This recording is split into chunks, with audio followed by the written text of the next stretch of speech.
Stand by to launch FanStream Sports. 3, 2, 1. Let's start. Hello, sports fans. Welcome to FanStream Sports. Nothing but pure sports. This is the JP Show. JP, it is so good to hear you back on the air. Stand by. Now, here's JP.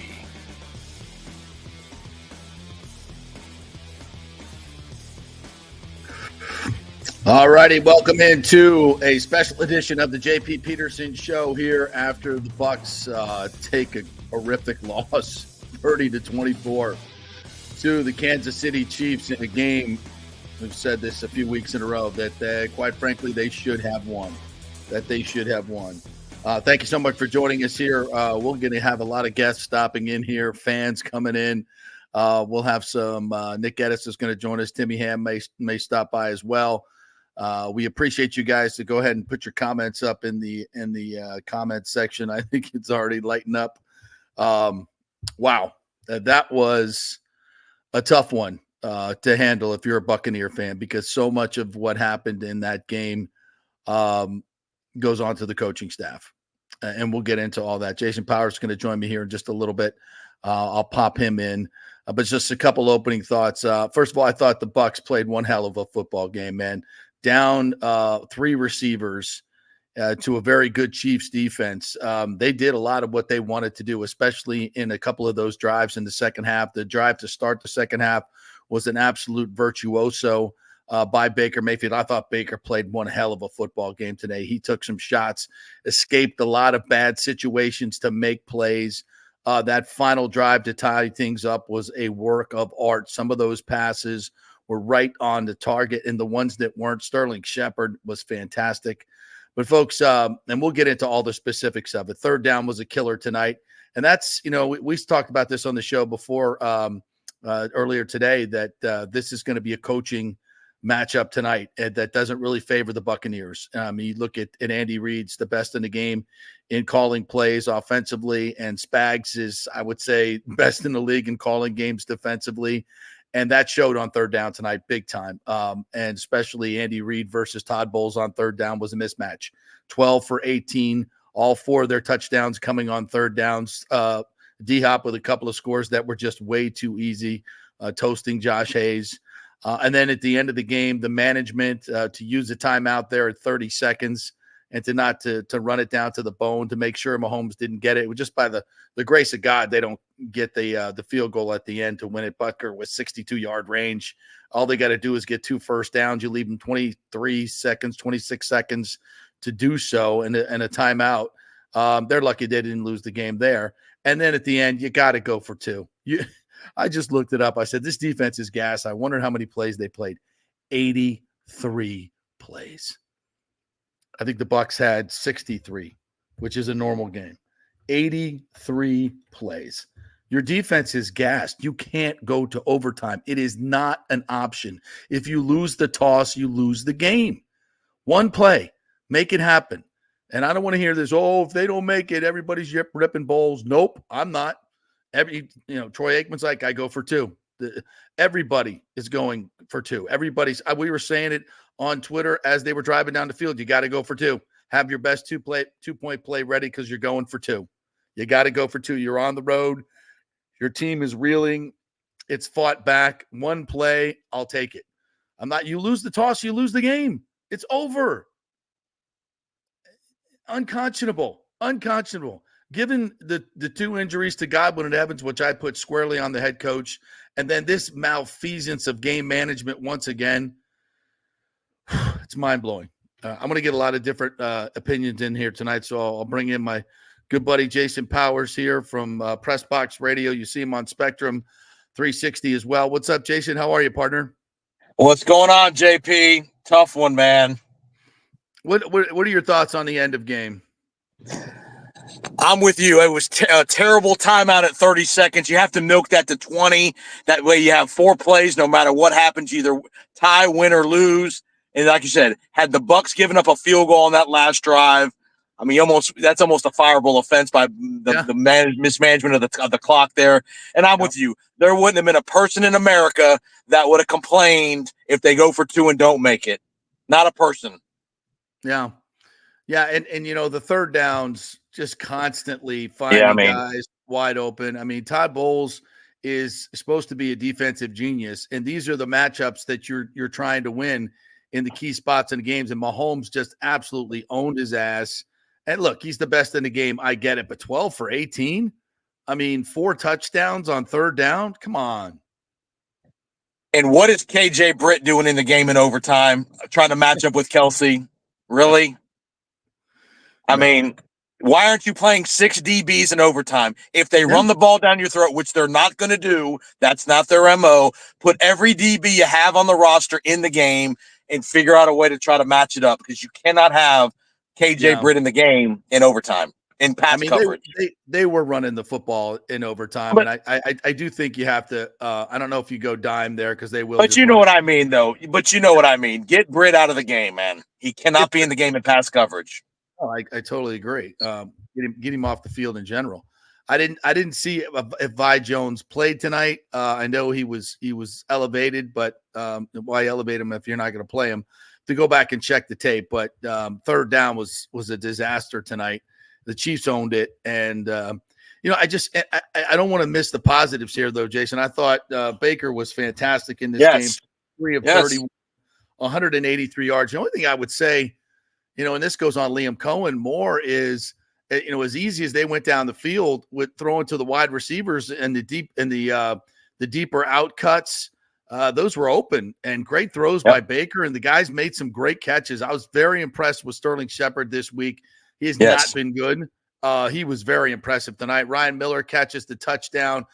He had a big opportunity to get a first down late in the game, and he just doesn't sit down where you got to sit down. Don't run into coverage, son. Don't run into coverage. What are you doing? Right. Sit down and catch the damn ball. And by the way, how good is – and we're seeing this now. Cade Otton can be a hell of a weapon for this team in years to come. This guy's really shown he can be a legit – big-time top 7 or 8 tight end in the NFL, I think. I called him top 5 tight end in the NFL on Twitter. Got some crap for that. But I some of these older guys like Kelsey and Kittle and Andrews are going away. The next 2 years, he's going to be a top 5 tight end. His physicality that he's gained in the last 3 years, I mean, he got here, he was kind of spindly, couldn't block worth a lick. He's put on a good 25 pounds, hasn't lost a step. Great hands, and he catches the ball in traffic and takes shots. He's taken a bunch of – Baker Mayfield has hung him out to dry more than once, but he's coming down with the ball. But, Baker's got to throw it, because what other options does he have? I don't think Sean Tucker got enough touches tonight. Right. Although I thought the offense was good. I thought against the Chiefs to put up 24 points – that should have been good enough to win, and put up 25 and you win the freaking game, man. Win the freaking game. And here's the other thing about that. If you're the Buccaneers, you're on a short week with the Niners. If you could split these 2 games, you only got 6 days to prepare. Why be on the field another 8-10 minutes, another 9 or 10 plays on defense? You got to go for the win here. If you'd have won this game tonight, you're almost assured to make the playoffs if you win the game tonight. And you had your chance, one chance. How many more times do we have to see Mahomes with the ball in overtime? How many more times before? And Todd Bowles is, in theory, an analytics guy. Go for the win. Well, I guess analytics might tell you there to play for overtime, but that's sterile numbers that did not see his defense with a heroic 83. I guess by that time, I don't know how many plays in overtime, so – At that point, they probably were at 75. 75? Yeah. But that's still – and that's a hard 75 with Mahomes running around, physical wet game. Conditions, wet weather. That makes it even more tiring on your legs. Yep. And these are the things that analytics obviously don't know because they're cold numbers based on, lots of data. But this is where the head coach has to come in with his eyes. If you didn't know your defense was gassed, I don't know what you're thinking. I don't know what you're thinking. It's obvious. And you just came down the field. You've got the momentum. The Chiefs are on their heels. You just scored a touchdown with a wide open receiver. Have a play coming off that. You've got a great 2-point play in your bag. I know Liam Cohen does. The backside tight end drag works every freaking time, by the way. You got that play in your bag. Freaking use it. Let's go. You had them on the ropes, and here's the one good underlying good thing for the Buccaneers is and again, no moral victories here, but you can say everybody around the league, they beat the Lions, they beat the Eagles, they beat Washington, and they took the world champions to overtime in their building without their two best wide receivers. So say what you want about the Buccaneers nationally. This team can beat anybody in the NFC. I'm convinced of that. Yeah, I think that's the underlying theme here, Jason,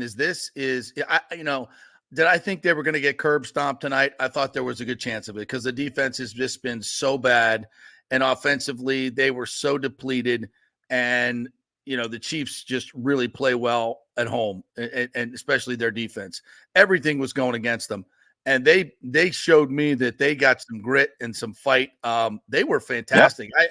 I'm very impressed with this team, and I just think it's very obvious to me, Jason.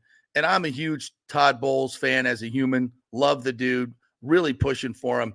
He's hurting this team. He's hurting this team badly. The decisions on the wide receivers are criminal. Mike Evans and Chris Godwin should still be playing. And with those guys tonight, they win the football game. The Bucs they win the football game. Going away. Okay. And they win last week as well. And they win last week. No question in my mind. They win last week. And they win a lot more games down the stretch, and you don't have those guys. And Mike hopefully will return, but we'll see. I think Todd Bowles is really holding this team back big time. And if he goes through the season, and even if they make the playoffs as a wild card, we got to see what happens. But this guy's got a ceiling. He cannot manage games. He doesn't see what's going on in front of him because he's too busy calling defensive plays. I just think in this day and age, it's too hard for a head coach to do it. There's too much to do. And we'll never know because we don't hear what they say on the headsets.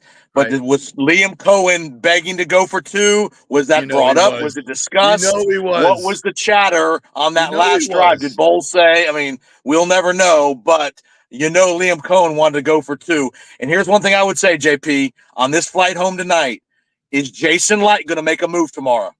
The trade deadline's tomorrow. Do you trade for somebody on defense, corner, defensive lineman, linebacker? Because again, if you I don't know who that guy is, Jason, but there is a inside linebacker who's been in this league for 4 or 5 years, a Van Ginkel type guy. That's on the last year of his contract. He's a good tackler, is a team captain, a team leader, and isn't a superstar. But he's a gritty, average middle linebacker that can cover and make plays and can be a leader for your defense because I think they're lacking some leadership on defense right now. And is a dog. I'd like to see some dog mentality in him. That guy's out there. And if they want a third-round pick for him, I'm here to give it up. This team is too good. This team is too good. The schedule is too soft down the stretch. You got to make some moves. And look at what an experienced wide receiver has done for the Kansas City Chiefs. D-Hop owned it tonight. He owned it tonight. We could have had him for what, a fourth round? Here's a name I talked about tonight with some guys watching the game, and they probably won't do it because they think they're still in it. Do you make a call to the Cincinnati Bengals for T. Higgins tomorrow for a third-round pick? Free agent to be. They're not re-signing him in Cincinnati. No, they're not re-signing him. No. Third-round pick. Would you put T. Higgins in the lineup opposite Mike Evans for the last 7-8 games? Hell yes. Hell yeah. And I know go try to outscore people well tonight, but you need an experienced guy back there. All right, Jason, that's a good call. Thanks, buddy. Appreciate you got it, buddy. Here. Thanks, Ian. All right, buddy. See you. Drive safe. Know you had a few pops. All right, the Bucs lose 30-24 in overtime. Nick Geddes joining me now after his on-3 shift. And, dude, I've said my piece here on Todd Bowles. I'll give you the floor. Get it off your chest. I'm so happy that you offered me to come on tonight because after what we watched tonight, there's just no way I could keep it in. I can't go to sleep. I got work at 8 a.m. and I can't sleep. I'm over it. I'm disgusted with Todd Bowles tonight. I think all of Bucs Nation has to be. I'm sure you are as well. What we saw on that night or on that field tonight is it's cowardness. It's gutless. I'll use that word. It's gutless coaching. If I'm pulling that word out, I mean, and I probably could have used it for a couple other decisions that Todd has made in his time here as the Buccaneers head coach. But this is getting silly. your defense finally makes a stop there late when you absolutely needed it after they just completely rolled over and died for 2 straight drives that went for like 40 plays combined or whatever it was. You're gassed. You They're can't play gassed. overtime. And then your offense comes back, and I got to admit, when they got the ball back with 2 and change, I was like, I've seen this story before. Baker's gonna try to throw a ball into a tight window, and it's gonna get picked off, and that's how it's gonna end. But no, Baker has this great drive where he's connecting with Sterling Shepard. 31-year-old Sterling Shepard is making plays like I've never seen him make 360 before. catches. Yeah, he's making incredible catches. They're moving the chains. They even had to fight through the fact that they had the Chiefs defense reeling, and then we have to take 30 minutes to figure out that an obvious catch was a catch. So now the Chiefs get to catch their breath. I thought they were going to overturn that. I thought that was going to Exactly. be the Tay call of the night. So you fight through that, makes a great throw to Trey Palmer, and then Ryan Miller, of all people, catches the easiest touchdown pass he'll ever catch in his life, probably. And it's like at that point, everybody watching this game tonight, there's probably at least 20 million people watching this game tonight on Monday Night Football. Yep. Everybody knew the call in that situation was to go for the win. You are the inferior team. You're playing the 3-time Super Bowl champion, the dynasty that they are, in their building. You go for 2. If you don't get it, you don't get it. But How at least tight is the you went for of it. the Chiefs at that point? They're on their heels. They're like, oh, crap, they're going to go for 2. When they sent out the kicker, who do you think had the biggest sigh of relief? The Chiefs defense. And that tells you, and that's like when you take out Blake Snell. When the other team's happy, you fucked up. Yes, this was the and the sad part is, JP, you let him off the hook. Yeah, you let him off the hook, but the sad part is I don't even think Todd Bowles was even considering it. This is just who Todd Bowles is. Yeah, you're right, because there was no, they didn't have any sideline shots or anything like that. But, that discussion has to be going on as the drive is going on. And it's like the strength of this team, even with all the injuries, is the offense, and particularly the offensive play caller and Liam Cohen, who I thought did a tremendous job tonight. He was so good with the stuff he did. It's like, who do you want to trust? Do you want to trust that offense to pick up 2 yards and have a nice creative play call where they were absolutely rolling?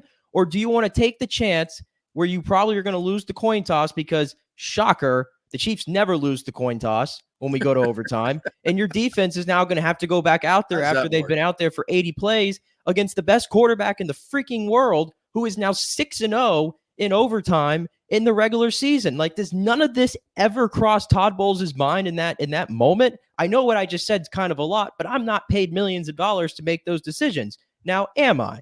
So, like, we all knew it was coming. When they lost the coin toss, Baker looked up to the heavens because he chose tails and he should have picked heads, but whatever. It's 50-50.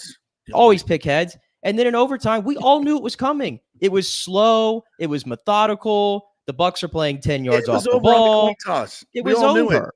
The defense is gassed. There's no way they're going to – all he's going to do is just hand the ball off and throw short passes. You can't – it's just so obvious. It's so obvious. I think Todd Bowles sealed his fate tonight. If I'm a Glazer watching that game, first of all, I'm on the hotline during the final drive and say, you tell him to go for 2. This is coming from the top. This is coming from the top. Literally, Ryan Fitzpatrick tweeted right before the Bucs scored, if they score, Todd's definitely not going for 2. Ryan Fitzpatrick tweeted that. Yes, they all knew it. Everybody knows it, that Todd Bowles was never going for 2 in that situation, and that's the part that stings the most. It was never under consideration with this head coach, and I'm telling you, it's gutless. So let's count the reasons. First and foremost, your defense is gassed. And this is the problem I have so much with Todd Bowles. Sometimes he just says, well, the players should make it happen. I'm making the right calls. It's they're not communicating correctly, or they're not concentrating. No, Todd, you're making the wrong calls, and you're not managing the game well. You're not putting your team in the best position to win, and you're hurting your team. This team, the effort that this team put in and has put into that Atlanta game on the road on the short week, deserve to win that game. By the way, the officials again tonight were awful. Terrible. At one point, it was 7 penalties to 3, and every one of the Bucs the face mask. You miss a face mask on Bucky Irving. That's as obvious. I don't think I've ever seen, maybe the Sam Darnold one in the end zone when a quarterback has the football and his face gets raked, and eight freaking officials can't see that, and it's not even in a pile. Bucky Irving's running through a 4-yard wide hole. There's nobody in it but him, and an arm comes out from a linebacker who grabs his face mask and pulls him down. He's not in a pile where you might miss it. He's in a wide open gaping hole, and he gets dragged down by the face mask, and 8 referees don't see that. Cost them the football game. Well, even at the end, even at the end, Tristan Wirfs gets a face mask, an offensive tackle face mask call. Are you effing kidding me? Yeah, if anything, it was the Chiefs. If anything, that was a hold, but they call it a face mask. But even then, it was a 5-yard difference, which could make all the world. But on the throw to set up the Kareem Hunt touchdown too. I don't know if you saw the replay on this one. Right tackle clearly false start. Oh, Juwan Johnson, yeah, clearly false start, not clearly called. And we said that this morning. Like the Chiefs do that all the time and don't get called for it. Right on it. You nailed it. Don't get called. And by the way, to go back to that decision, and how huge is that call? That goes from 3rd and 1 to 3rd and 6. Exactly. Now, are the Bucs really gonna make that stop? Probably not. But again, bad officiating. But to go back to the decision not to go for it, if you think I'm full of crap when I say that Todd Bowles probably didn't give any thought, I just combed through Twitter. Greg Auman just put up Todd Bowles' video of what he was saying about that. He said he gave very minor thought to going for 2 after the late touchdown and cited the wet field conditions. The same wet field conditions that they just drove 10 plays, 75 yards to get into the end zone. Nick. What? Are the Bucs the only team playing on the wet field? What does that even mean? It's the same for both teams. Defensive players can slip too. Oh my God. I don't even know how to I don't even know how to respond to that. That's just logically idiot. I don't even know what to call that. That's so stupid. So it's a wet ball, so you can't throw it as well. Wait, and by the way, citing wet field conditions, who's to say that kicking a 35-yard field goal or extra point is any better? Right. Great point. But first of all, it starts and ends with the fact that your defense is gassed. But that's number one. Number two, you have the momentum.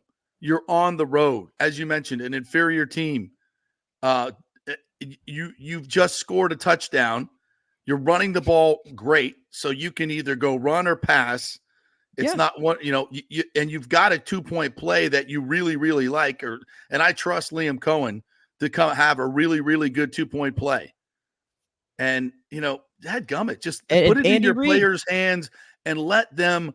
Look how good Baker was on that drive. Yes, look how good he was on that drive. They were rolling in here. How about this one? I'm continuing to go through Twitter for some reaction. Andy Reid asked if he was surprised by the decision. No, but I'm glad he didn't. Andy Reid knew. He knew. The Bucs were probably going to have a really good play schemed up and ready to go to at least give you a shot. And again, even if they don't get it for 2, are we really going to come on this show and then go, well, you should have kicked the extra point? Hell no. It's just bad process. It's bad process. And I'm over it because the Bucs, this is the best offense I think the Tampa Bay Buccaneers have ever put together in their 50 years of history, other than the Tom Brady years. Correct? Yep, I agree. You probably say that. And they're wasting it. They are wasting it. Even without their top 3 receivers. Even without their top 3 receivers. And most of this game today, they had like 2 combined catches from actual receivers for a large part of it. Even through all that, you still were tied with the freaking Kansas City Chiefs with 27 seconds left to go. They're wasting the best offense they've had without Tom Brady in the history of the franchise. I just, there's a lot of season left. And this team is good enough to beat the 49ers next week. There's no question about that. This team is good enough to win 6 of their final 7 games. I don't think there's any question about that. I thought the defense played better tonight in spots. They had a couple opportunities to get turnovers. I think they only got one, right? That was the strip of Kelsey from Antoine Winfield Jr. and a great play by Josh Hayes to rip that ball away from Kelsey at the bottom of the pile. But you probably could have had 3 or 4 more. Tips and overthrows, as Sal Palantonio said today. Tips and overthrows. He was begging to throw you one there on that last drive before overtime. God. Yes, he was. And Winfield read that one slant that D-Hop did not read. That could have been could have been pick 6. But it's not. It's not. And here we sit with 3 close games that I think every one of them mismanaged by Todd Bowles in terms of time and game management. Every single one of them that you could have won, that you could have and should have won. And we continue to talk about this time and time again. I said this before the season start, and I think it's borne out, especially tonight. I said, I love the chemistry of this team. I think they can be a really good defense. I've been wrong on that, although they were good in the beginning. They were really good in the beginning. And then they showed who they really are. They showed who they really are in the second half. They showed who they are because all of a sudden Kansas City started running the ball down their throat. It was easy. Kareem Hunt was doing nothing in the first half. Yeah. And then the second half immediately took over the game. The middle of the field is still wide. The middle of the field is still just, it's easy pickings for everybody. What was the third down tonight? 12 of 18 on third down. All 4 touchdowns on third down. You forced 18 third downs tonight for Kansas City. And plenty of third and longs. It wasn't like the usual Kansas City. Yeah, there were a few 3rd and 4s, 3rd and 6s, but there were a few 3rd and 8s, 3rd and 12s too that they picked up, which is no good. And I said, this is going to be a game of coaching matchups, and I said the Chiefs have the matchup here. Andy versus Todd. That's an Andy, and Spags versus Liam. With all due respect to Liam. He's not going to get the nod there. But Liam held his own today better than any other offense has against the Chiefs. Yeah. But to your point about the matchups, one of the problems I feel like I see with this defense is you hear Todd say it a lot. We like our guys. We like our guys. I need you to like your guys a little bit less. And I need you to understand that some of these guys are just inferior to the competition. Right. I bring that up because Josh Hayes being in single coverage against DeAndre Hopkins late in the football game with 0 help is a freaking joke. It's a joke. Well, why? And one of the staples, he needs a safety help on that. Bracket D-Hop, absolutely. And you're not going to bracket him, and it's something that Bowles doesn't like to do, and I don't know why. And especially now that you have one corner, Zion McCollum, who's so much better than your second corner. Like the difference is off the charts. But he never travels with the best receiver. He never does that. I think that's a flaw in the defense. I think it's a flaw in the defense. When you can stick Zion McCollum on, I know this, he's not going to give up that easy slant for the touchdown. My Lord, how easy was that? I mean, that's easy. And then on the last drive of the game, they're playing like 10 yards off the ball. Yeah. And he throws a quick out route to DeAndre Hopkins. And guess what? Hayes comes in with poor technique because the Bucs have to be the worst tackling team in the league, probably not named Carolina. And he comes in like a bat out of hell. DeAndre Hopkins, a veteran receiver, what does he do? He baits him into it and then runs up the field for 10 more yards. Yeah, as of last week, I saw a stat where the Bucs were the second worst tackling team on I believe it was on running backs or maybe in wide receivers, but they were the second worst tackling team, missed tackles. Not a shock from a numerical standpoint. Yeah, I think this is the night, and it depends on how this season goes. And I think there's a lot of football left. They still can make the playoffs, but when the Glazers do their final evaluations of whatever this season is, even if it's a playoff season, I think they have to come to the conclusion that last year was Todd's ceiling, and this year, and this is the ceiling. He's never going to be that guy that's going to outcoach the elite coaches. Or outmanage them. This team should have at least 2 more wins, at least 2, probably 3, and then look at your record. So you sit here at 4-5, you could easily be 6-3 or 7-2, easily. This team's good.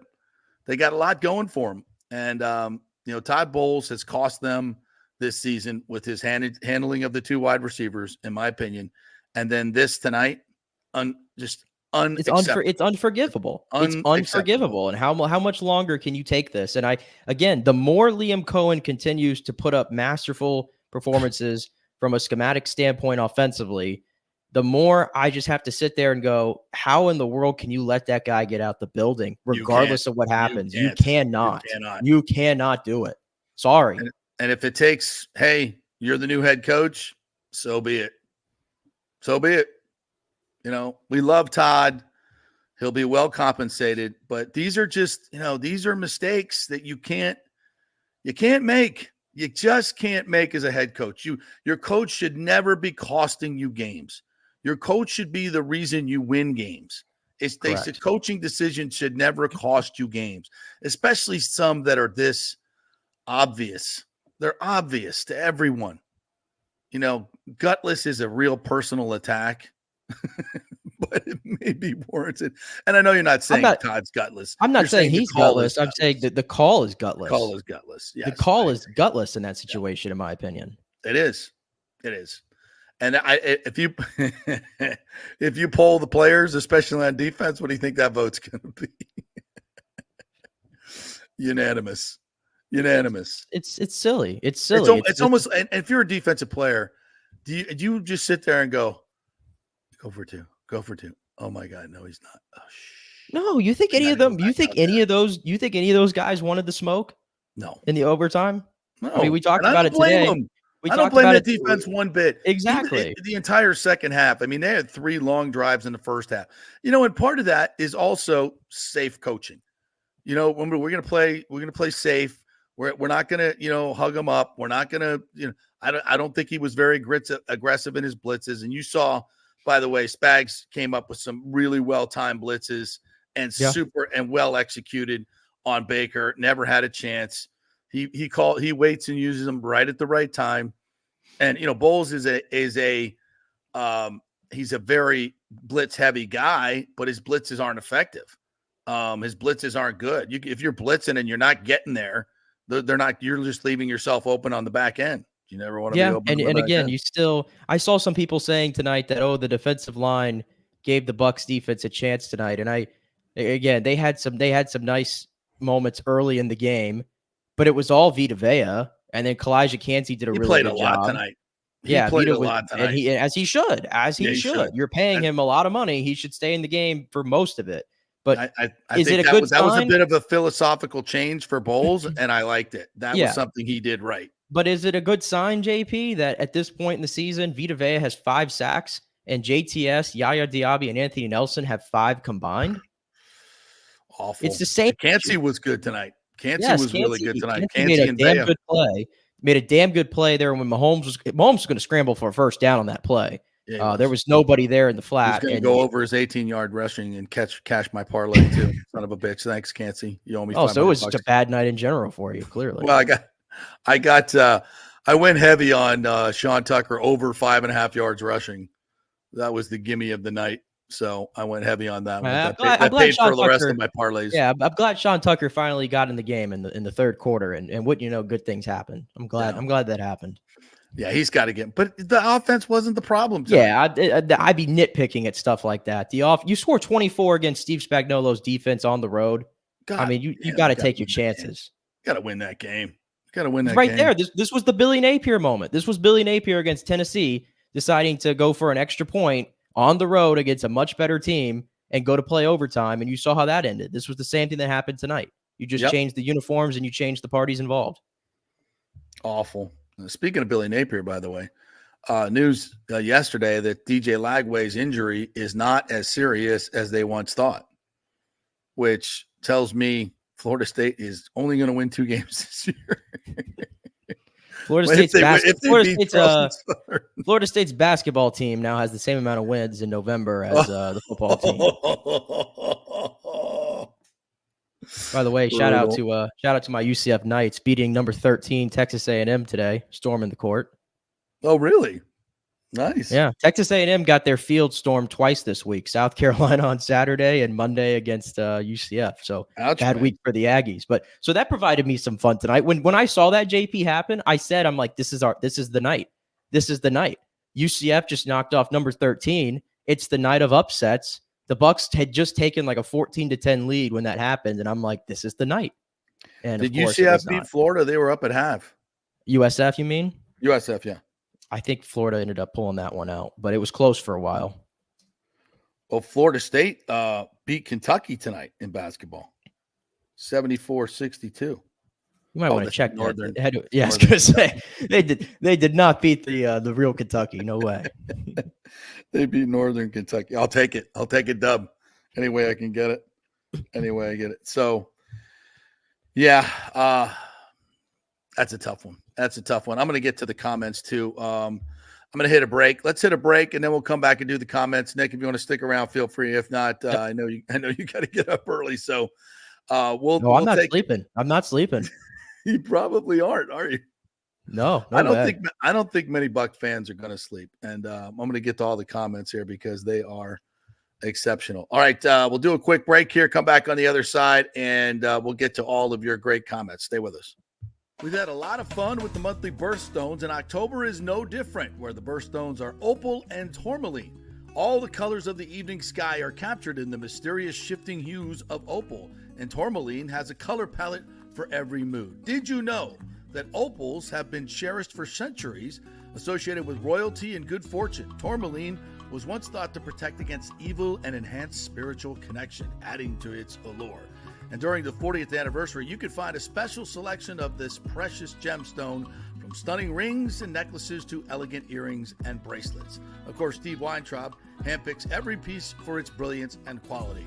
The expert staff will help you find the perfect gift, whether it's for a loved one, a special occasion, or a treat for yourself. Visit the Gold and Diamond Source today, where you'll always find the perfect gift. It's more than jewelry, it's love. Hey, it's football season, so we welcome back the FSU Football Report every Monday and Friday on the JP Peterson Show, sponsored by those huge FSU fans at Italiano Insurance. They'll save you money as well. Just do a quick insurance checkup, 813-877-7799. They just saved me $500 on homeowners insurance. Who's doing that? Yeah, they just shopped it around, found a better, cheaper company, and we got a cheaper price. And business insurance, make sure you're covered or you could lose your personal wealth. That's 813-877-7799. ItalianoInsurance.com. Go Noles. Hey Tampa Bay sports fans, this is two-time LPGA major champion Jane Geddes here. After winning the US Open and 10 other LPGA events, I wanted to try something completely different. So I came right off the top turnbuckle and landed in the crazy world of WWE. And yes, you heard that right. That's WWE. Working for the Vince McMahon as the VP of Talent Relations for the company. Now, though, I want to work for you. Everything I've done in my life, I've done with incredible passion. And now I've turned my focus to leading the best real estate team in Tampa Bay, the Geddes Gordon Group with Keller Williams in South Tampa. If you're looking for a new home, an investment property, or looking to sell your current home, we will give you major championship level service. When you choose Geddes Gordon Group, you become part of our inner circle, like family. So if you're looking for a few golf tips or a golf course view, we're going to stripe it right down the fairway. Call me at 813-485-6808 or go to gettysgordongroup.com, or again, give me a ring at 813-485-6808. JP here for Third Generation AC and Plumbing. And Third Generation really says it all, folks. The owner, my friend John Rodriguez, has been in the AC and plumbing business since 1995. They built their business on honest assessments and doing great work on time for a great price. Simple, right? Did you know many AC techs are incentivized on big commissions to sell new AC units, and you might just need a drain cleared? So if you want someone you can trust, that's John Rodriguez and Third Generation Services. Check out the 5-star Google reviews. If you have a plumbing or AC emergency, call 813-961-8024 and a human will answer the phone. That's 813-961-8024 or go to thirdgenerationplumbing.com. Ciao, Paolo Tini here, owner of Caffè Paradiso, one of South Tampa premier traditional Italian restaurant. We were recently voted number 3 on Open Table list of Tampa Bay's top 10 restaurants. We're very proud of that because we take great care of preparing each dish by hand with homemade sauces, pastas, only the freshest local ingredients. You won't see the big institutional vendor trucks pulling up to our back door. We get our seafood from local vendors. Sometimes I even drive out to Tarpon Springs and pick out our daily catch right off those boats. So stop by and say hello. Try our traditional lasagna, the fresh veal, some of our signature dishes like capelli al granchio, that is angel hair with lump crab meat, our branzino, that is a sea bass. We're located at 4205 South McDill, and you can make a reservation on Open Table and read all the great reviews. See you soon. Ciao. Grazie. Let's go. Right now. Back to the show on FanStream Sports. All right, welcome back to the JP Peterson Show, special edition post game, and we'll also get into some other interesting things that happened in the Tampa Bay sports world yesterday. Some basketball to talk about, some lightning to talk about, and as we mentioned, DJ Lagway looks like he might be available this week against Texas. Well, I might hold him out this week. There's a few other games that you might have a better opportunity to win, but we'll see what Florida does with that. Nick Geddes joining me here from On3 Sports. I do have the Bowls sound. It's courtesy of Pewter Report. And I believe this is about his decision to not go for two. Very minor. We wanted to get it to overtime with the wet conditions on the field. We felt like we had to go in overtime instead of go for two. So we had our shots. We lost the game. I don't know. Okay. Minor thought given to going for two. Minor thought. That's damning, Nick. That's damning. And just the way he said it there was just like he wasn't convicted. Like, is there nobody else on the staff that can say, I thought they hired somebody for time management and game decision management? Is there nobody on the staff that's saying, Todd, we got to go for two here? And again, it's not a staff decision. That there has to be talking going on. If there's not a discussion about that, then something's wrong there. Just minor thought given. I mean, Twitter is ablaze. That's what I'm saying. Like wrote a big post about this. I mean, this is unconscionable. Yeah, Aikman on the broadcast. Aikman on the broadcast knew it too. The entire time he was saying like, I would go for two. I'd go for two. And again, it's like, oh, Troy, if only it was ever under consideration. Like it never was. The fact that Fitz put that out there beforehand was very telling. And again, it would be one thing. I still would not make an excuse for it, but it'd be one thing if Todd Bowles had been like a first-year head coach going through this for the first time. This is now what, year 7, year 8 of him as a head coach, considering his time with New York. Like, it's not changing. It's not getting better. It's arguably getting worse. And let me just put this to you. If Liam Cohen was the head coach, what do you think he would have done? Oh, well, on one side of it, he's a Mark Stoops disciple. And on the other side of it, he spent a little time around Sean McVay. So maybe it's a 50-50 shot. I don't know. I don't think it's a 50-50 shot. I'm thinking he's got a play ready to go and he wants to run it. Let's go to win the game. Bucs Basement says, fire Bowles. I've had it. His horrendous coaching has cost the Bucs 3 games. Enough of this BS of he's a good man. He's not going to get us to the promised land. Hold him accountable. We're holding him accountable. I just, I always have to put my disclaimer out there because I do like the dude and I think the world of him. But as a football coach, he's just, as I said before the season, he will hold this team back. I said this team is good offensively, defensively. I think they're good enough to make the playoffs, win the division, see what happens. I think they'll be much better offensively with Liam Cohen. This could be a really good football team. I said my biggest question mark on this team is the head coach, is the coaching of this team and how he will manage games. And I believe I was right. This is really, really holding them back. Yeezy says Baker put this freaking team on his back and Todd does this BS. I think in a lot of different ways, he lost some confidence of the players. And maybe there's a captain's meeting that goes on and says, look, Skip, you got to give us the ball. You got to let us in situations like that. You got to trust us. And you want to know what else? This just came to my mind, JP. Todd Bowles coached the greatest of all time, Tom Brady, and was around him for 3 years. Played against him in New York 2 times a year. How in the world can you be around that guy who was Mahomes before Mahomes in these situations and see what it's like. Know that feeling of how it would give you as an opposing head coach, as an opposing team, or the feeling of joy that it would give you or that feeling of like warmth that like Tom Brady's gonna go out on the field here and do it. Remember the Buffalo game comes to mind. That's like the one overtime game that comes to mind to me in like that 2020 season or whatever it was, where you just knew Tom Brady's gonna go down the field and he's gonna get it done. Harriman scores. Yeah. It's like, how can you be around a guy like that who was doing this long before Mahomes was doing it, and then you feel comfortable giving the ball to Mahomes in that situation? Remember the game? I can't remember the specific Scott. Oh, where's Scott Reynolds when I need him? He remembers these details. Like when Brady had the ball with a chance to win the game, about 35, 40 seconds left, and Bowles like told him to run the ball, and then he completes a long ball, and there's remember that game? It was like Cleveland or something. Yeah, and they lost the game, and he came and he was afraid he was going to throw an interception. It was Cleveland. It was Cleveland, and Tom Brady had thrown like Tom Brady in that situation had thrown like 2 interceptions in his entire career. I don't think he'd ever thrown an interception with less than 2 minutes to go in the fourth quarter. I don't think he ever I don't remember the exact one, but it was never. It was Cleveland. He had never thrown an interception. He said, "I didn't want to, so we shut it down." Remember that? Yes. Remember that? I mean, it's coming right back to me. It was a mid-year game against the Browns.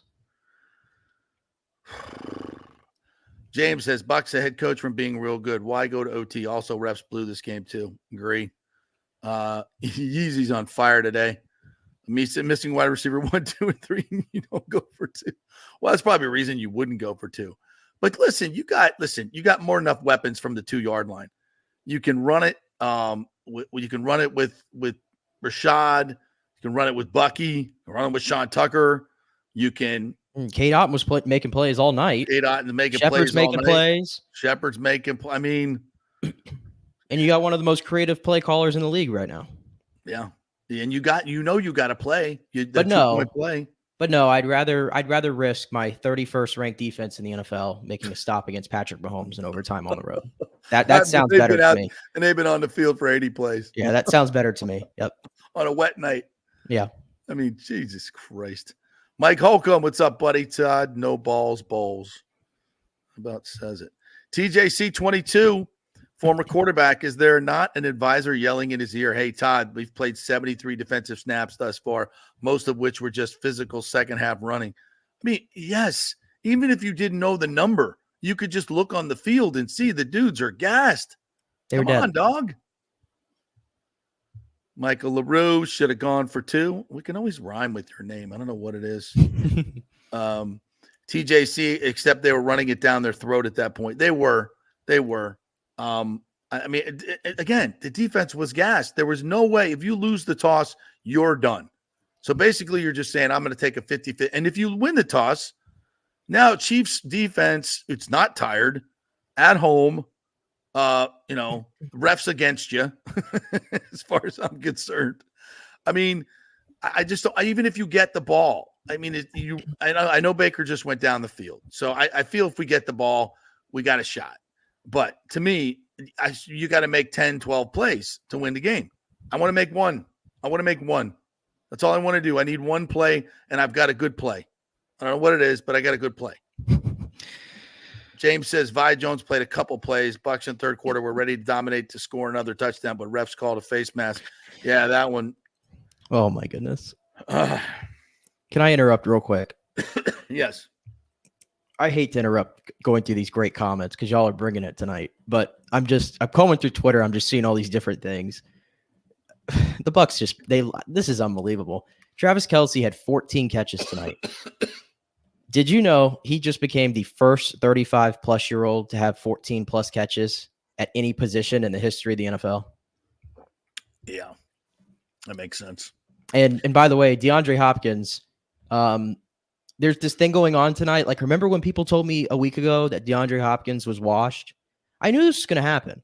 DeAndre Hopkins has a really good game on Monday Night Football, and everybody says, oh, see, look, DeAndre Hopkins. Don't be fooled. Don't be fooled. The Bucs defense, it makes it incredibly easy for all these players. But it's such an indictment at this point. They can't stop anybody. They just cannot stop anybody right now whatsoever. And those two things right there just illustrate that point. But continue. Yeah, good point. Yeah, and keep perusing Twitter, see if you get any other because I haven't heard anything from Baker's comments yet. So see if something comes up, let me know. TJC, why aggression of your opponent should not play in any decision not to go for it. I'm not sure what he's talking about there. What was that? Where's that comment at? He said, why aggression of your opponent should not play in any decision not to go for it. Did he say they were playing aggressively? I may have missed that. I don't know. Yeah. Todd Bowles can't manage games or seasons. Absolutely true.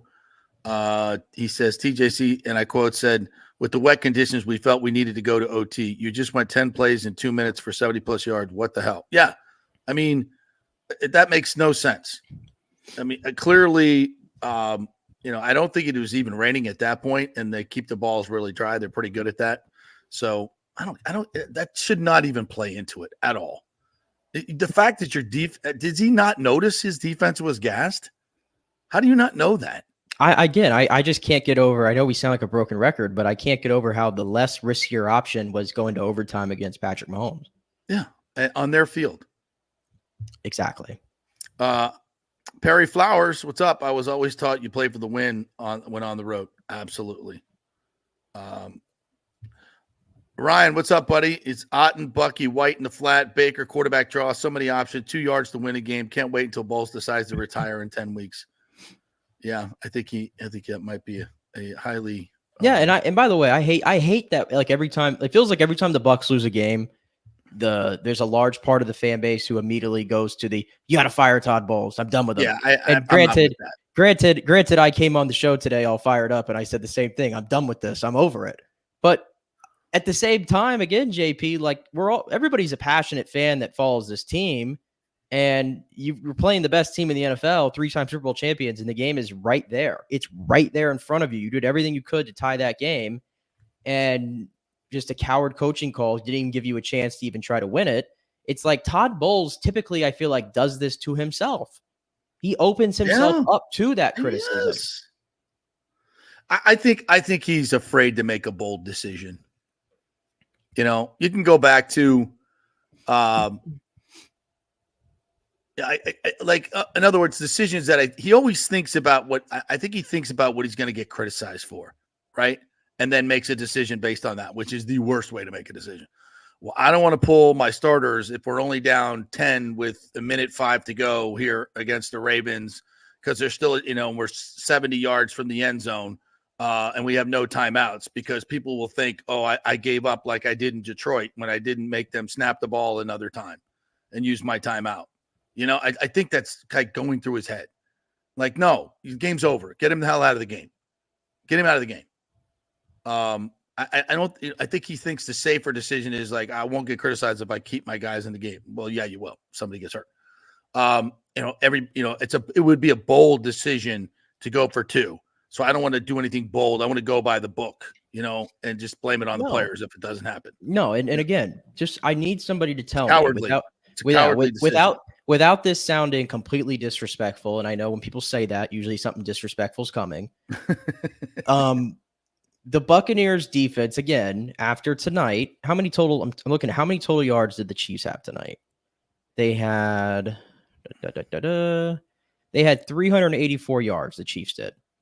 The Bucs entered this game allowing 377.8 yards a game. So that's going to go up. Okay, that's 20. That's 28th in the NFL. That's 28th in the NFL. In terms of points given up this year, they are 28th as well. Okay. And now if you add on 30 to 135, they've given up 165 points in the last 5 games. So the defense is not good. It's taken many steps back this year.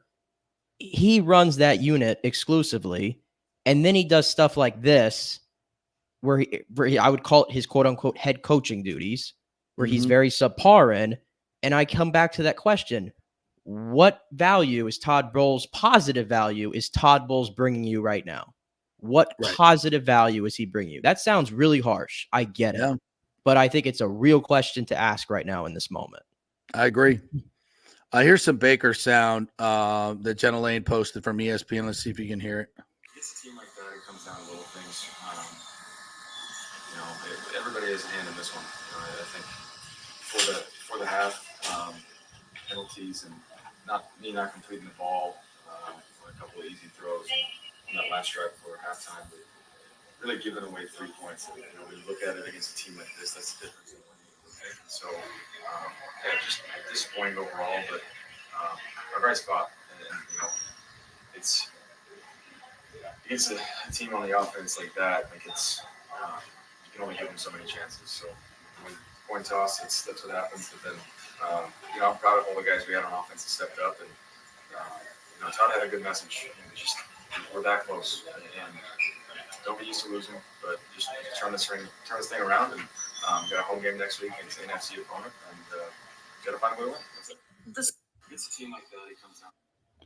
So Bowles said, "We're that close. Don't get used to losing." We're that close. Wow. And did you hear what Baker said? You can't give a team like that many chances. That was his way of saying we should have gone for 2.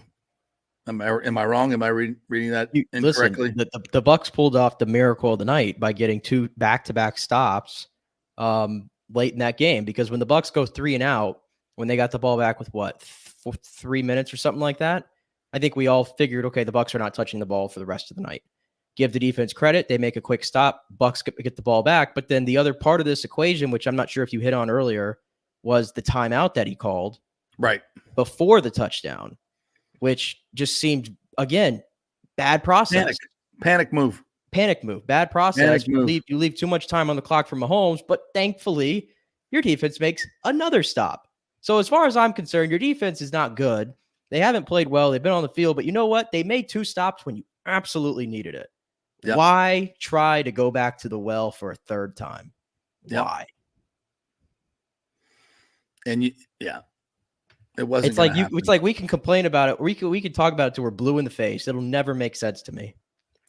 Richard Francis jumping in here. Thank you for jumping in. Said, I always felt you could tell a good coach when they have all 3 timeouts at the end of the game for the final drive. Absolutely. That was the first thing I looked at. I looked at how many timeouts, and I'm like, oh, well, they got 3. Of course they do. Of course they do. They don't waste timeouts like Bowles does. Worst use of timeouts in football by far. I want to have all my timeouts gone. I want to have all my timeouts gone, preferably at halftime, and I want to have them all left at the end of the game. Yes, absolutely. Michael LaRue says, your opponents like your guys too, Todd. Hello, Nathan Elliott. How are you, buddy? That was a tough one. AP, FSU finished 111. They will not beat Charleston Southern. Shut up, James. Charleston Southern's won 1 game. I told you that this morning, and you said it was still on the table. Oh, my God. Joe Biden just called this Bucs defense garbage. He called all of y'all garbage, by the way. James says, I'm sure Liam said, let's go for 2. This team needs to be 5-5 to have a chance. It should have been done tonight. You also had to beat the refs and the Chiefs. Refs cost us first Falcon game and tonight. Hard to argue. Michael LaRue says Baker Mayfield knew the game was over when the Bucs lost the coin toss. Well, he lost the coin toss, jerk, idiot. Bowles defense also gave up 4th and 10 to tie the game. That was back in the he's talking about that Cleveland game, which you brought up. Which was right. A complete nightmare. Didn't call a timeout. Here it is. Didn't call a timeout. Read 20, 30 seconds off the clock. Brady hit a 30-yard pass, and Bowles called the timeout at midfield with like 10 seconds left.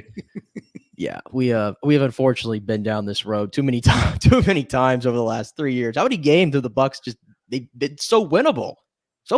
Like, it's crazy. Like they're basically a 500 team with Todd Bowles as their head coach, and it could easily be flipped in the other direction if not for these silly decisions. So I don't know. James Flash Ludeman here called the game didn't happen. Ideally would not have called a timeout with 30 seconds to go.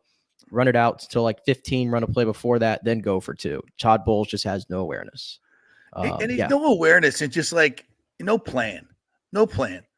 Like, Andy Reid's going to run it to perfection, Yeah, Brady's going to run it. Usually coaches have those answers long before they get down to that point. Yeah. Todd has I don't think he has any confidence in himself to do that, to be quite honest. What else is here? He said Todd Bowles has a losing record as Bucs head coach now at 22-24. Is that including playoffs? It might be. Well, he was 8-9 his first year. His second year, they were 9-8, and now they're 4-5. Yeah. So yeah. Chris Arall says that the field conditions were so bad, why throw a touchdown pass to set up the tie? Bowles continues to coach scared. The field conditioning makes no sense. Makes no sense. Did you see any impact of the field conditions all night? Like I saw maybe a couple on that balls go through hands. Like that one throw that Baker threw over the middle of the field to Cade looked like it came out a little high on him. Yeah. But like I don't recall anything else. Like there was nobody really like putting the ball on the ground. Like Kelsey, yeah, but that got knocked out. There was, for all the running that took place tonight, there was never anything like that either. But in last drive, I mean, Baker's throwing freaking laser beams. He's throwing lasers. He's got a good grip on the ball. He's spinning it. Guys are catching it. You're on the march. You take it right down their throat. And I'm telling you, this is all you poll every one of those Kansas City Chief defenders. Do you think that they wanted them going for 2? Hell freaking no. Just like Andy Reid said, I'm glad they didn't. I mean, that tells you all you need to know. Mm-hmm. Oh, yeah. That one's hard to take. All right, we'll hit another break. When we come back, I want to hit a little bit of college football and some other stuff that's happening in the Tampa Bay region. I want to thank all of our sponsors, by the way, the Jeeves Law Group, the Bay Area Modern Medical Center, Italiano Insurance, get that flood insurance. The Golden Diamond Source, always a great place to get that engagement ring. If you're going to pop the question at Christmas like I did last year, Golden Diamond Source, the place to go. The Geddes Gordon Group for all your real estate needs. Our good friend Jane Geddes, your auntie. Extravaganza Productions, if you have any type of big event going on, small event as well, but you want the professionals to produce it for you, it's Extravaganza Productions. They're the best in the business. Very reasonable as well. Get that free creative meeting. Tell them JP sent you. Third Generation Plumbing. Great folks over there, especially for you. If you need AC now, they do AC and all types of repair work for your home. So if you've had some damage for the hurricane, call Third Generation Plumbing and AC. Their website is thirdgenerationplumbing.com. And, of course, the great folks at Rogers Park and Cafe Paradiso. My good friend Paulo, who is pissed right now. Paulo is a big Bucs fan, and he is pissed. Probably had a little bit too much red wine tonight watching the game, I bet, as well. And he's really pissed, as he should be. I could use some red wine right now, for sure. I know. Even before bed. But I'm going to peace out. I'm going to try. I know I said I wouldn't sleep tonight, but realistically, I'm not built like that. I'm going to try to get some sleep tonight. I'm going to try to forget about this, and we'll be back on Thursday. Bang your head against the wall like 5 times. That'll knock you out. Yeah, for sure. I'll be back with y'all on Thursday as we're on to San Francisco. We're on to San Francisco. Yes, we are. All right. Thank you, Nick. Appreciate it. We will take a quick break here and come back on the other side to discuss some more business, some college football, some baseball news as well with the Rays. So stay with us. JP here for the Jeeves Law Group and my man, Scott Jeeves. If you're going to hire an attorney, do you want some guy looking for a quick settlement and a quick buck, or do you want an attorney with some chops? Scott is a board-certified civil trial lawyer and a certified circuit court mediator. Been practicing in the Tampa Bay area for over 30 years. He is a peer-reviewed AV preeminent rated civil trial lawyer. They just don't hand out those classifications. He's been the lead class action counsel on many complex consumer protection cases and has handled hundreds of serious personal injury cases. He's dedicated his career to protecting injured victims and is committed to vigorously representing you.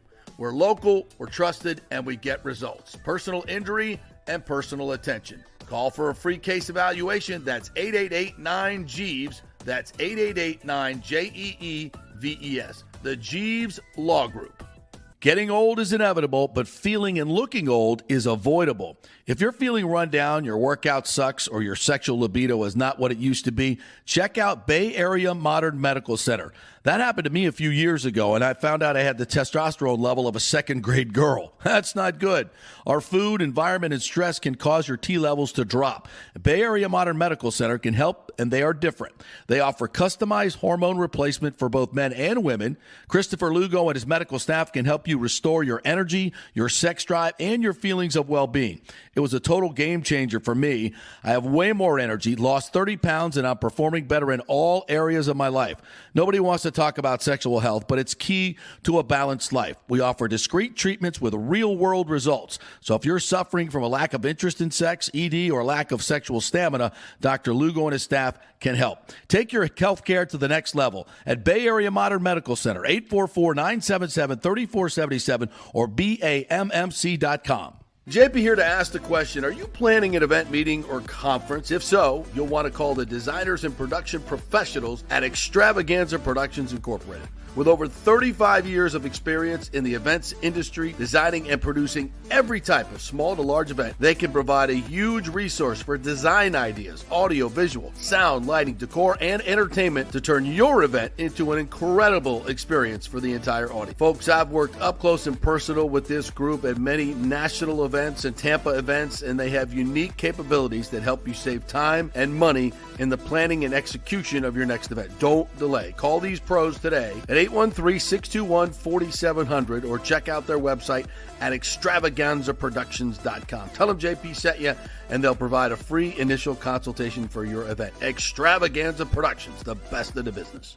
Hey, if you love golf and the new Top Tracer virtual golf experiences that have taken the golf world by storm, well, you're going to love the new Top Tracer range at Rogers Park in Tampa. It combines the fun of competing virtually on the world's greatest courses like Pebble Beach or St. Andrews with an outdoor range experience to track your ball, not just hitting it to that net. I love it. They have great brand new spacious covered bays, huge fans blowing down. It's very enjoyable even when it's hot. So grab your golf buddies. Great price, $25 an hour up to $45 at peak times. Balls are included, and you can also play the new short course for just $9. It's all at rogersparkgolf.net. To reserve a bay, go to rogersparkgolf.net. I'll see you there.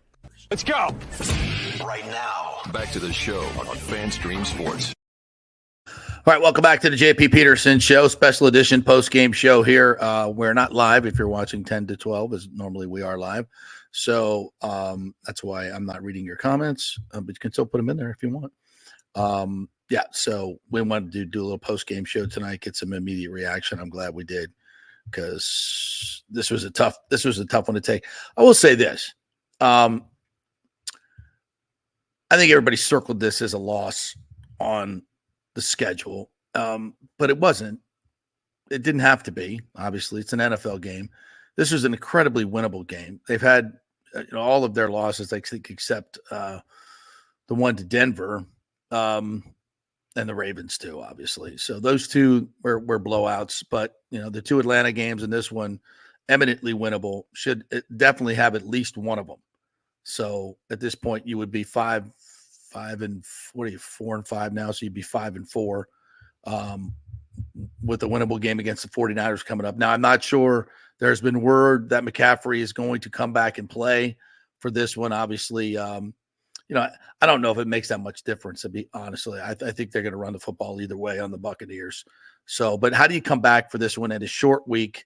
I just think this team is good enough. It's a shame that their head coach is just holding them back.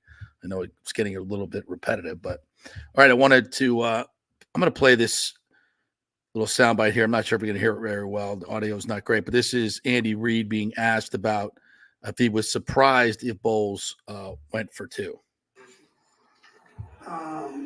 No. But I'm glad he didn't. Yeah, but I'm glad he didn't. And everybody laughs. Everybody's laughing, except the Buccaneers and their fans today. No question about that. So another big story happened yesterday in Tampa Bay, one that's all too familiar to myself, as Jay Retcher, Zach Blobner, and John Momola, the program director at my former station, 620 WDAE, were let go. And the afternoon show is no more, replaced by, of all things, the Colin Cowherd Show, which is part of the iHeart family. I mean, come on.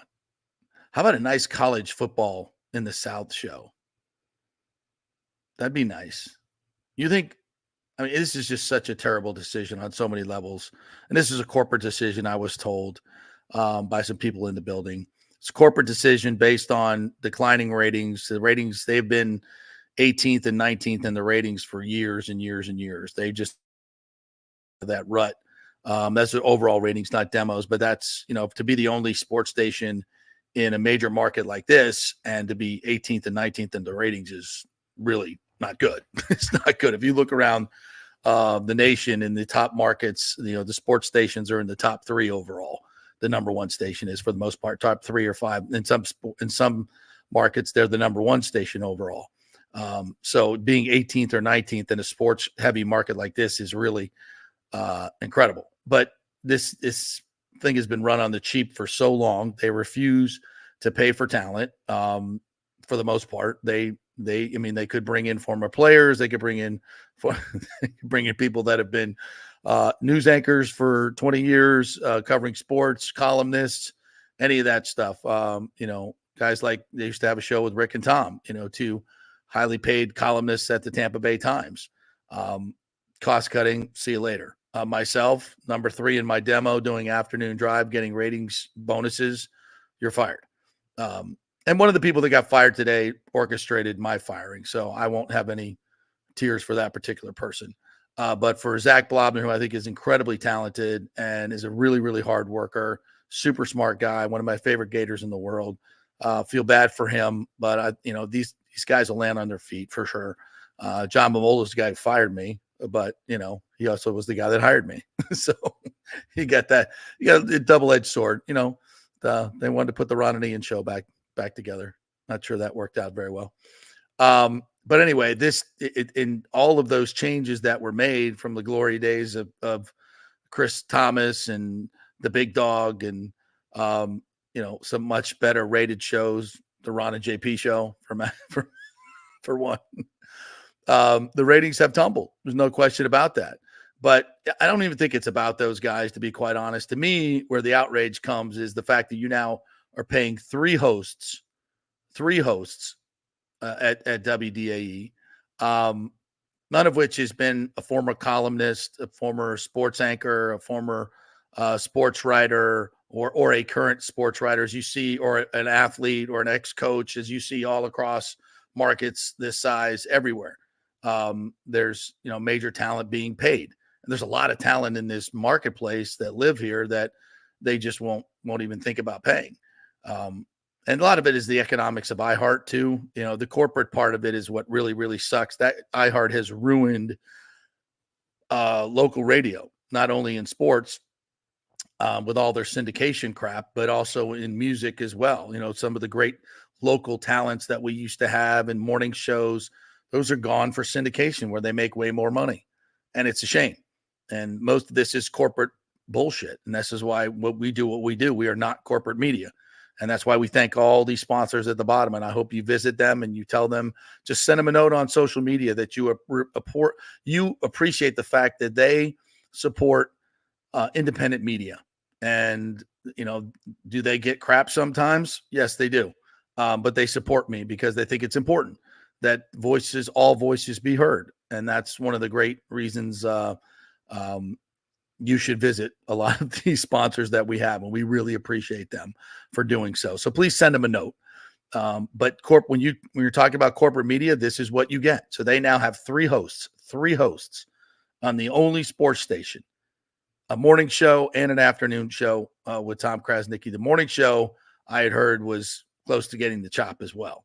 And that'll be the next one to go. They'll eventually get the one. I've heard the major plan is for them to merger with the iHeart affiliate in Orlando and combine the talents and have syndicated shows that way. So you can hear all about the Orlando Magic and the Orlando City, which, by the way, Orlando City will be coming to play in Raymond James Stadium. Another big win for Rob Higgins and the Tampa Sports Commission. They got the Florida-Georgia game. They landed the Savannah Bananas at Raymond James Stadium, their first NFL stadium. They were going to play the Trop. Now they're going to play at Raymond James. And now this, as Lionel Messi from Orlando City will be coming to play against Orlando City, the Messi of Miami will play against Orlando City in a preseason game. Now, there has been a preseason game, I was told, that Messi was supposed to play and didn't end up playing. So let's hope that doesn't happen. But a big win for Tampa Bay. They get that. So, and it's just such a great market. And this is sad. This is really sad that we have one sports radio station in this market. Now we only have 2 local shows, and you put Colin Cowherd on, who talks NBA, Lakers nonstop, Cowboys nonstop, Jets nonstop, NBA. I mean, just stuff that this market is not interested in. He's a California dude, sellout. I mean, I used to love Colin Cowherd. Can't stand listening to him now. Dude's totally changed since he moved to the left coast. Shocking development. So this is not a great development for local sports folks.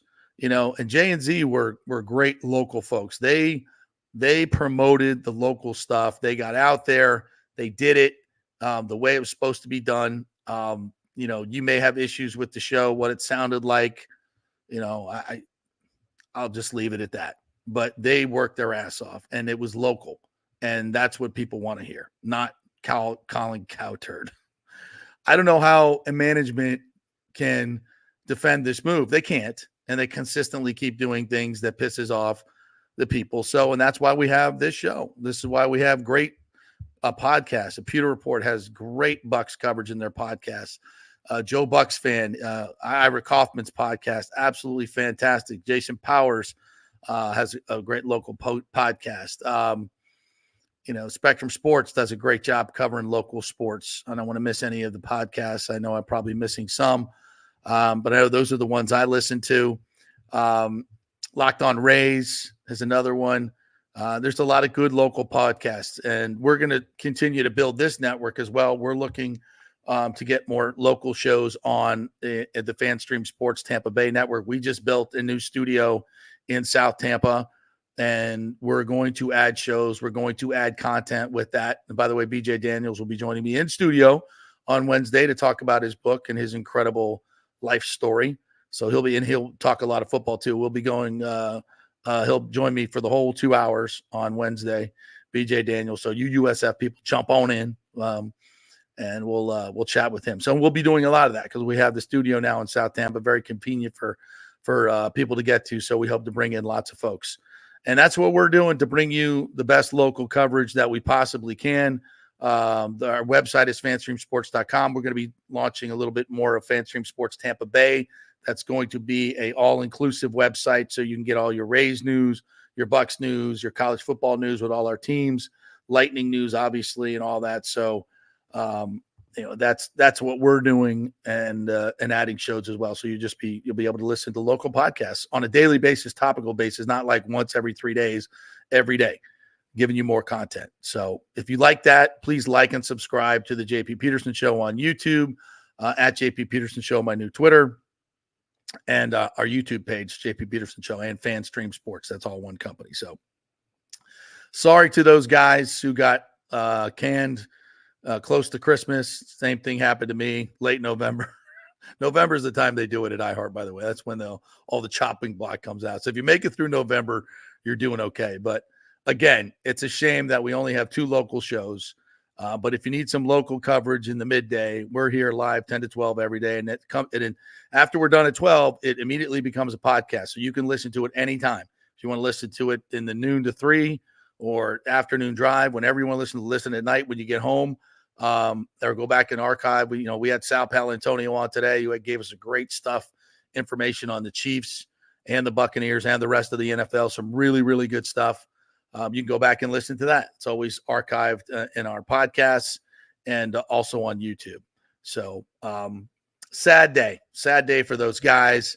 Sad day for sports radio in this marketplace. Man, do you remember what 620 WDAE used to be, the sports animal? Man, that thing they used to do like 6 to 8 million in revenue. I think they're doing maybe 2, maybe. I mean, this city is so ripe for a second sports station, which I try to get going, but just not any. If, by the way, if you're a big money guy out there, you got some extra, you want to get into the sports business, come talk to me. We'll build a second radio station, or actually not a radio station, an internet radio station. We don't want to deal with all that BS and have to fill it with 24 minutes of commercial every hour, which is what they have to do over DAE. Who's listening to that? Nobody. They used to tell me, hey, you got to tease better. I'm like, I could tease I'm going to pay everybody $1,000 when we come back. They ain't sitting through 8 minutes of commercials and weather reports and traffic reports they don't need. No, they're not doing it. I feel sorry for the host. I mean, how are you going to keep an audience, for God's sakes? Come back tomorrow for the next set. Not working. So anyway, enough of that. A couple other notes. The Lightning at St. Louis tonight. I believe that's an 8 o'clock puck drop. I have not heard anything on Braden Point's injury situation. He left the game in Winnipeg the other night. The first period, did not come back to play. So we're a little bit concerned about that. All right, that'll do it for this show, folks. Thanks you guys so much for jumping in and commenting. We appreciate that. We'll see what Todd Bowles has to say in his Tuesday afternoon presser. I don't know. I'd probably be in the afternoon sometime. We'll have that for you on Wednesday. Once again, programming note, BJ Daniels will be co-hosting with me, former USF quarterback, beat FSU back in, what was that, 2012, I believe it was. Super Bowl champion with the Seahawks. So got lots of great stories to tell. So we'll do that on Wednesday. Thank you guys for joining us, and we will see you on Wednesday as I look for the closing slide.